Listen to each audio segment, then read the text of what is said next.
ఓం శ్రీ సర్వసిద్ధి విఘ్నేశ్వర పరబ్రహ్మణే నమో నమః. ఓం శ్రీ లక్ష్మీ వెంకటేశాయ నమో నమః. ఓం శ్రీ ఆదిత్యాది నవగ్రహ దేవతాభ్యో నమో నమః. ఓం శ్రీ మాతాపితృభ్యో నమో నమః. అందరికీ శ్రీ లలిత వాస్తు జ్యోతిష్యాలయం ధర్మవరం మరియు బెంగళూరు వారిచే హార్దిక స్వాగత సుమాలు అర్పిస్తూ ఈ పరాభవన సంవత్సరంలో మీనరాశి ఫలితాలు ఏ విధంగా ఉంటాయో నేను మీకు ఇప్పుడు వినిచబోతున్నాను అన్నమాట. ముఖ్యంగా ఈ మీనరాశి అనేది ఏ ఏ నక్షత్రాలలోని వారికి ఏ ఏ పాదాలలోని వారికి అన్వయిస్తుంది అనేది ఇప్పుడు చెప్పబోతున్నాను.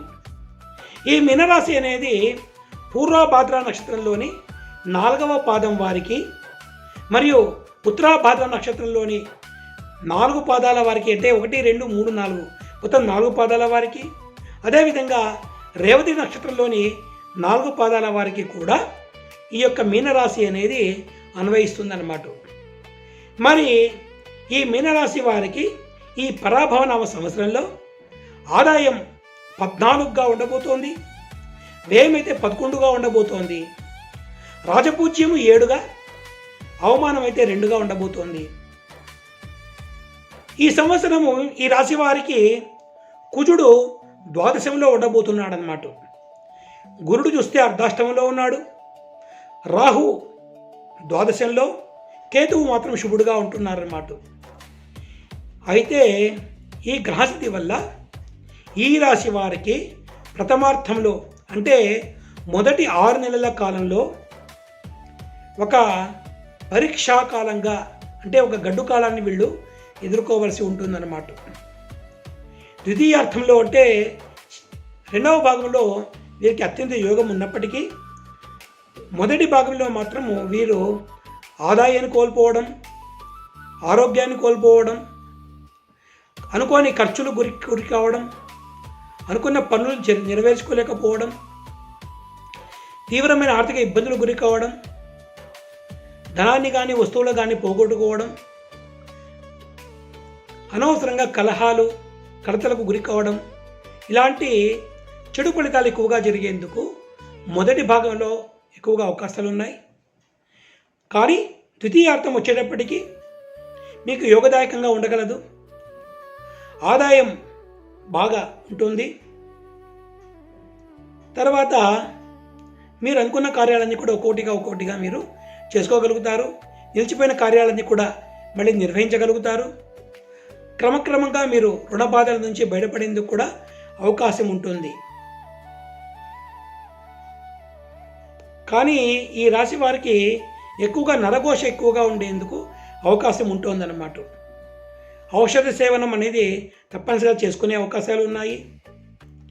ద్వితీయార్థంలో మాత్రము కార్యసఫలత ఉంది, కుటుంబ సౌఖ్యం ఉంది, ధనలాభం కనబడుతోంది, అన్ని రకాలుగా అభివృద్ధి కనబడుతోంది, స్త్రీ సుఖం లభించబోతోంది, క్షేత్ర దర్శనాలు, అంటే పుణ్యక్షేత్రాలు దర్శించే అవకాశాలు కనబడుతోంది, సంతాన సౌఖ్యం కూడా కనబడుతోంది.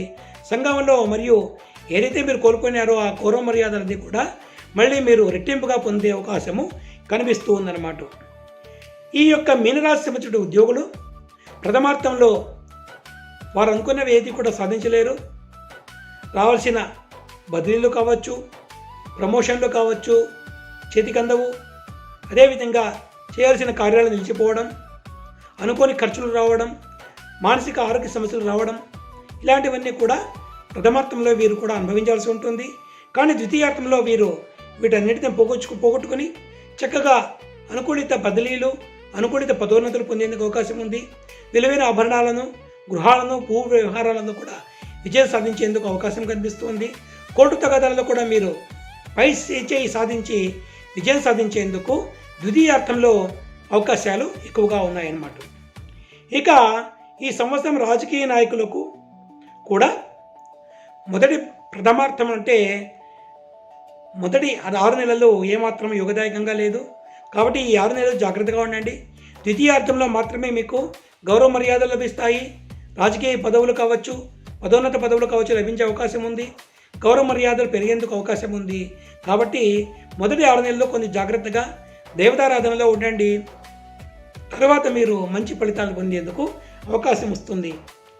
ఇక ఈ సంవత్సరం వ్యాపారులు కూడా మిశ్రమ ఫలితాలను అందుకుంటారు.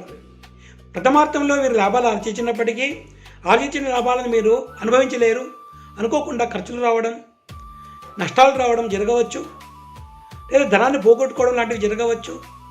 నరఘోష వల్ల ఆర్థిక ఇబ్బందులు, అనారోగ్య సమస్యలు రావడం, ఆ అనారోగ్య సమస్యల వల్ల అధికంగా ధనము ఖర్చు కావాల్సి రావడము, తద్వారా మానసిక చింతన ఏర్పడము, తర్వాత అనావసరం కలహాలు సంఘంలో సృష్టించబడము లాంటివి ఉంటాయి. కాబట్టి మీరు కూడా నిత్యము దేవతారాధనలో ఉండండి. ద్వితీయార్థ భాగంలో వీటన్నిటిని మీరు ఏదైతే కోల్పోన్నారో వాటిని కూడా పునః పొందేందుకు అవకాశం ఉంటుంది. చక్కగా వ్యాపారంలో లాభాలు, మానసిక శాంతి, ఆరోగ్యం అన్నీ కూడా పొందేందుకు అవకాశం ఏర్పడుతుంది. ఇక ఈ సంవత్సరం విద్యార్థులు కూడా కష్టపడాలి. ప్రథమార్థంలో అయితే వీరికి కొద్దిగా వ్యతిరేక ఫలితాలు వచ్చేందుకు అవకాశం ఉన్నాయి. కానీ వీరు ఇప్పుడు రాయబోయే పరీక్షలన్నీ కూడా ప్రథమార్థంలోనే ఉండబోతున్నాయి. కాబట్టి చాలా జాగ్రత్తగా వ్యవహరించాలి. చదువు పట్ల ఏమాత్రం అశ్రద్ధ చూపకూడదు. దైవం పట్ల అశ్రద్ధ చూపకూడదు. ప్రతినిత్యము మీరు దేవతారాధన చేసుకోండి. ఆ తర్వాత శ్రద్ధగా చదవండి. ఉత్తమమైన ఫలితాలను పొందండి. ఈ సంవత్సరంలో ఆడవారికి కూడా మిశ్రమ ఫలితాలు కనిపిస్తున్నాయి. మొదటి ప్రథమార్థంలో ఆడవారందరూ కూడా అనుకోని అనారోగ్యాలు, అనుకోని అపనిందలు, ఇంటిలో గౌరవ మర్యాదలకు భంగాన్ని హాని, సంతానము చేత అవమానాలు, భర్తతో తగవులు, ఆర్థిక ఇబ్బందులు లాంటివి ఎదుర్కోవాల్సి ఉంటుంది.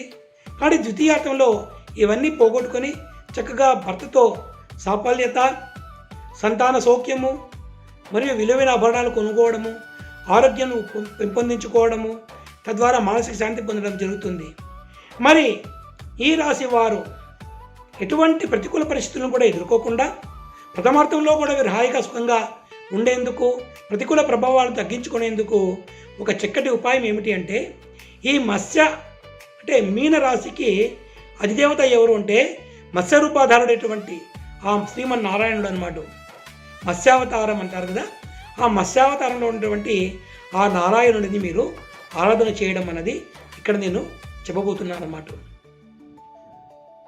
మీరు ప్రతినిత్యము ఓం జలచరాయ విద్మహే మహామీనాయ ధీమహి తన్నో మత్స్యః ప్రచోదయాతు. మరోసారి ఈ మంత్రాన్ని చెప్పబోతున్నాను. ఓం జలచరాయ విద్మహే మహామీనాయ ధీమహి తన్నో మత్స్యః ప్రచోదయాతు. ఈ మత్స్య గాయత్రి మంత్రాన్ని చక్కగా ఉదయం పూట స్నానం చేసి దీపారాధన చేసిన పిమ్మట దేవతారాధనకు ముందు కూర్చొని 108 సార్లు కనుక ప్రతినిత్యం మీరు పఠించుకోగలుగుతూ ఉంటే తప్పకుండా మీరు ప్రతికూల ప్రభావాలను తగ్గించుకొని సత్ఫలితాలను సత్వరమే పొంది సుఖ సంతోషాలతో ఉండగలరని చెప్పి నేను లలితావాస్తు జ్యోతిష్యాలని తరపున విన్నవించుకుంటున్నాను. శుభం భూయాత్.